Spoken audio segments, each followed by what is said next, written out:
نصلی علی رسولہ الکریم اما بعد فاعوذ باللہ من الشیطان الرجیم بسم اللہ الرحمن الرحیم رب اشرح لی صدری ویسر لی امری واحلل عقدۃ من لسانی یفقہوا قولی۔ السلام علیکم ورحمۃ اللہ وبرکاتہ۔ ناظرین، پروگرام شہر رمضان کے سلسلے میں آپ کی خدمت میں حاضر ہوں۔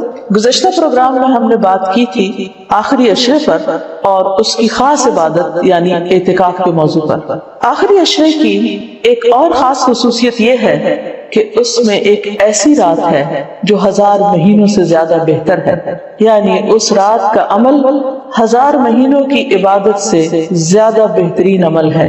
یعنی ایک شخص اگر 1000 مہینے عبادت کرتا رہے اور دوسری طرف اس کو اگر یہ رات نصیب ہو جائے تو اس کی خوش قسمتی کے کیا کہنے، کیونکہ اس ایک رات میں وہ جو کچھ کرے گا وہ اس کی اس ساری عبادت سے زیادہ افضل ہوگا۔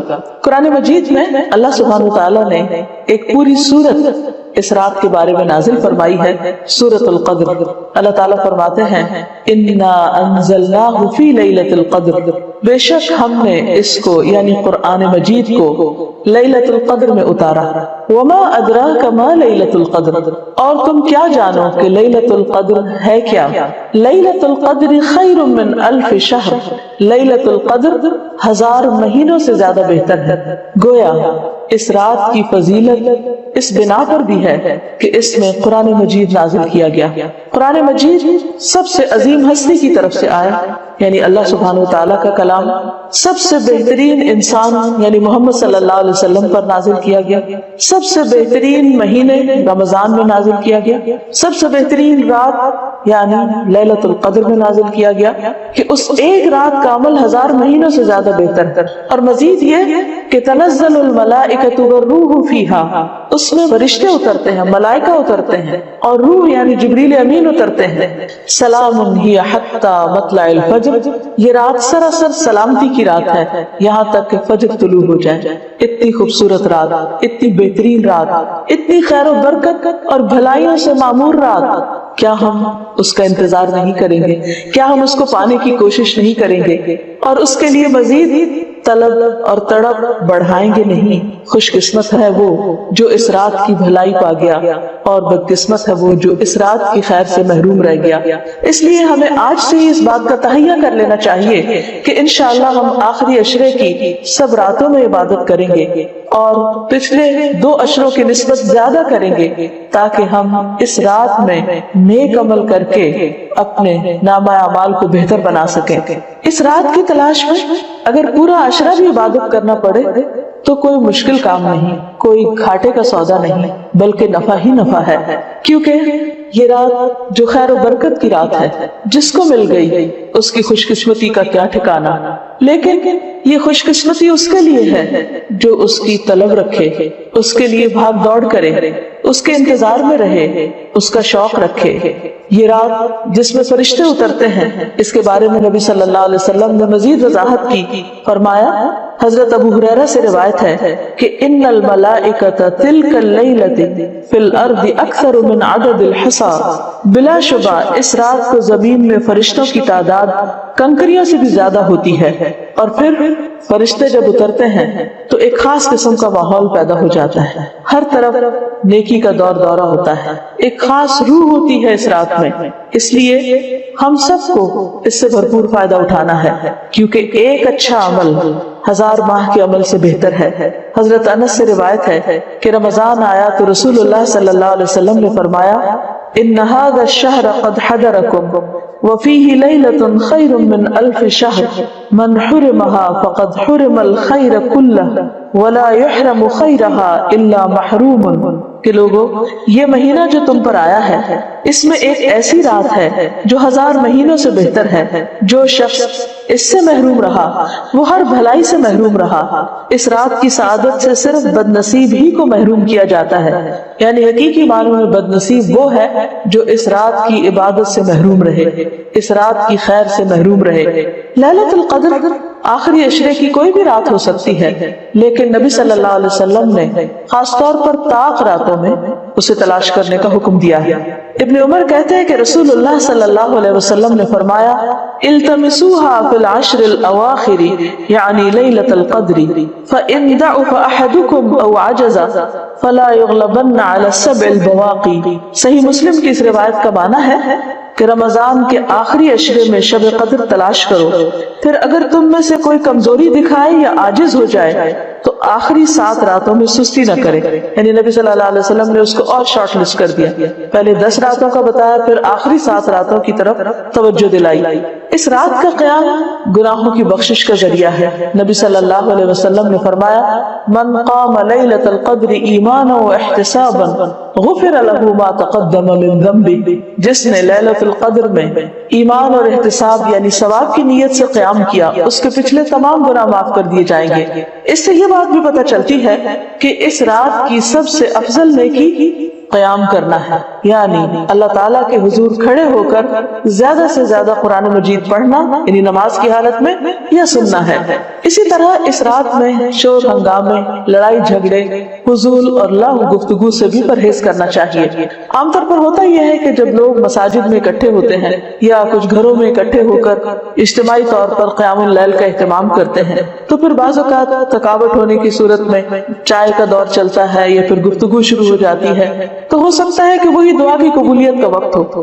اس لیے پوری رات میں انسان اپنے آپ پر خوب چیک رکھے، نظر رکھے کہ وہ عبادت کے سوا کسی اور چیز کی طرف دھیان نہ دے، اگر کوئی اور کر رہا تو اس کو بھی سمجھائے۔ اس سلسلے میں ایک حدیث ہے، عبادہ بن صامت سے مروی ہے کہ نبی صلی اللہ علیہ وسلم ہمیں شب قدر کی خبر دینے کے لیے تشریف لا رہے تھے کہ 2 مسلمان آپس میں جھگڑا کرنے لگے۔ اس پر آپ صلی اللہ علیہ وسلم نے فرمایا میں آیا تھا کہ تمہیں شب قدر بتا دوں، لیکن فلاں اور فلاں نے آپس میں جھگڑا کر لیا، بس اس کا علم اٹھا لیا گیا اور امید ہے کہ تمہارے حق میں یہی بہتر ہوگا۔ اس حدیث سے ہمیں 2 باتیں پتہ چلتی ہیں۔ ایک تو یہ کہ مسلمانوں کا باہم لڑائی جھگڑا فتنہ فساد ان کو بہت سی خیر سے محروم کر دیتا ہے۔ ایک اور حدیث کے مطابق فساد اور باہمی تعلقات کی خرابی دین کو مونڈ دینے والی، یعنی دین کا صفایا کر دیتی۔ وہاں کوئی ایمان اور تقوی اور خیر بھلائی باقی نہیں رہتی جہاں لوگوں کے درمیان باہم تعلقات اچھے نہیں ہوتے۔ اور یہاں ہم دیکھتے ہیں کہ نبی صلی اللہ علیہ وسلم اسپیسیفکلی یہ بتانے کے لیے آئے کہ کون سی رات لیلۃ القدر ہوگی تاکہ لوگ اس میں پوری طرح عبادت کر سکیں، لیکن لڑائی جھگڑے کی وجہ سے وہ علم آپ سے اٹھا لیا گیا۔ لیکن آپ نے یہ فرمایا کہ اسی میں بھلائی ہوگی۔ اس سے ہمیں ایک اور بات بھی پتہ چلتی اور وہ یہ کہ نبی صلی اللہ علیہ وسلم انتہا درجے کی مثبت سوچ رکھتے تھے۔ وہ ہر اس موقع پر جہاں کوئی شخص پریشان ہو کر کام چھوڑ سکتا ہے یا ڈپریشن میں جا سکتا ہے، آپ اس موقع پر بھی ہمیشہ یہی بتاتے کہ اس میں بھی بھلائی ہے، اس میں بھی خیر ہے۔ اور ہم اگر غور کریں تو خیر نظر بھی آتی ہے۔ وہ یہ کہ اگر ہمیں یہ پتا ہوتا کہ فلاں ایک رات لیلۃ القدر ہے، مثلاً بعض لوگ جیسے کہتے ہیں 27ویں کی رات یا کوئی اور رات، تو پھر ہم صرف عبادت اسی رات میں کرتے۔ اب چونکہ پتہ نہیں کہ کون سی رات ہے تو اس ایک رات کو تلاش کرنے کے لیے ہم اور بھی بہت سی راتوں میں عبادت کر لیتے ہیں، جو یقینی طور پر ثواب اور اجر کا کام ہے۔ لیلۃ القدر اگرچہ یہ نہیں پتہ چلتا کہ کون سی رات ہے، لیکن اس کی کچھ علامات ہمیں بتائی گئی ہیں۔ وہ علامات کیا ہیں؟ احادیث کی روشنی میں دیکھیے، نبی صلی اللہ علیہ وسلم نے فرمایا شب قدر کی صبح کو سورج کے بلند ہونے تک اس کی شعاع نہیں ہوتی، وہ ایسے ہوتا ہے جیسے تھالی، یعنی سورج نظر تو آتا ہے لیکن اس کی شعاع نہیں نظر آتا، یعنی سورج کا رنگ ایک طرح سے مختلف ہوتا ہے۔ ایک اور روایت میں آتا ہے، حضرت ابو ہریرہ سے روایت ہے کہ ہم نے رسول اللہ صلی اللہ علیہ وسلم کے پاس شب قدر کا ذکر کیا تو آپ نے فرمایا تم میں سے کون اسے یاد رکھتا ہے؟ اس میں جب چاند نکلتا ہے تو ایسا ہوتا ہے جیسے بڑے تھال کا کنارہ، یعنی اس کو بھی آپ نے تھال سے تشبیہ دی، لیکن کنارہ اس لیے کہ آخری راتوں میں چاند پورا نہیں رہتا، ایک کنارے کی طرح رہ جاتا ہے۔ اسی طرح ابن عباس سے مروی ہے کہ رسول اللہ صلی اللہ علیہ وسلم نے فرمایا شب قدر آسان اور معتدل رات ہے جس میں نہ گرمی ہوتی ہے اور نہ سردی۔ اس صبح کا سورج اس طرح طلوع ہوتا ہے کہ اس کی سرخی مدھم ہوتی، یعنی سورج کی ایک نشانی بتائی گئی لیکن ظاہر ہے کہ وہ تو جب رات گزر جاتی ہے پھر ہی نظر آتا ہے، اس لیے اس پر نہیں رہنا چاہیے کہ فلاں رات تھی یا فلاں رات تھی، توجہ اس پر رہنی چاہیے کہ ہمیں ہر رات سے کس طرح فائدہ اٹھانا ہے۔ ایک اور روایت میں آتا ہے، حضرت زر سے روایت ہے، انہوں نے کہا کہ میں نے ابی بن کعب کو یہ فرماتے ہوئے سنا، ان سے کہا گیا کہ حضرت عبداللہ بن مسعود فرماتے ہیں کہ جو آدمی سارا سال قیام کرے وہ لیلۃ القدر کو پہنچ گیا۔ حضرت ابی فرمانے لگے کہ اللہ کی قسم جس کے سوا کوئی معبود نہیں، وہ شب قدر رمضان میں ہے۔ وہ یقین کے ساتھ قسم کھاتے ہیں، اللہ کی قسم بے شک میں جانتا ہوں وہ کون سی رات ہے۔ یہ وہی رات ہے جس میں اللہ کے رسول صلی اللہ علیہ وسلم نے ہمیں قیام کا حکم دیا۔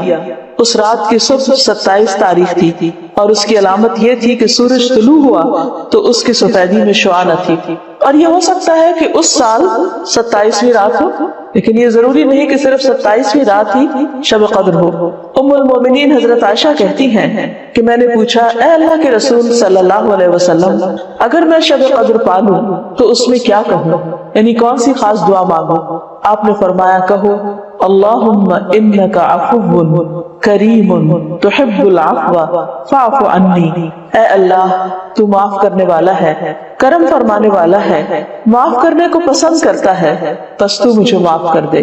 اس سے یہ پتہ چلتا ہے کہ اس رات بھی زیادہ سے زیادہ اللہ سبحانہ وتعالیٰ سے بخشش کی دعا کرنی چاہیے، معافی اور درگزر کی دعا کرنی چاہیے۔ اس کے علاوہ انسان قرآن مجید کی تلاوت کر سکتا ہے، اگر خواتین نماز نہ پڑھ سکے تو ذکر اذکار کر سکتی ہیں، تسبیحات کر سکتی ہیں، اپنی غلطیوں کی معافی مانگ سکتے ہیں ہم سب، کیونکہ اللہ تعالیٰ بندے کی توبہ سے خوش ہوتے ہیں۔ ایک حدیث میں آتا ہے کہ نبی صلی اللہ علیہ وسلم نے فرمایا، ایک آدمی گناہ کرتا ہے پھر کہتا ہے کہ اللہ میرا گناہ معاف کر دے، تو اللہ تعالیٰ فرماتا ہے کہ میرے بندے نے گناہ کا کام کیا اور اسے علم ہے کہ اس کا کوئی رب بھی ہے جو گناہوں کو معاف فرماتا ہے اور ان پر مواخذہ کرتا ہے، میں نے اپنے بندے کو معاف کر دیا۔ یعنی اللہ تعالیٰ اس بات سے خوش ہوتے ہیں کہ بندہ اللہ تعالیٰ سے معافی کی دعا مانگے، پھر اللہ تعالیٰ بخشش کا وعدہ بھی کرتے ہیں۔ رسول اللہ صلی اللہ علیہ وسلم نے فرمایا کہ شیطان نے اللہ عز و جل سے کہا، مجھے تیری عزت اور جلال کی قسم، میں تیرے بندوں کو اس وقت تک گمراہ کرتا رہوں گا جب تک ان کے جسم میں روح رہے گی، یعنی جب تک وہ فوت نہیں ہو جاتے۔ اور اللہ تعالیٰ نے فرمایا، مجھے اپنی عزت اور جلال کی قسم، جب تک وہ مجھ سے معافی مانگتے رہیں گے میں بھی انہیں معاف کرتا رہوں گا۔ یعنی اللہ تعالیٰ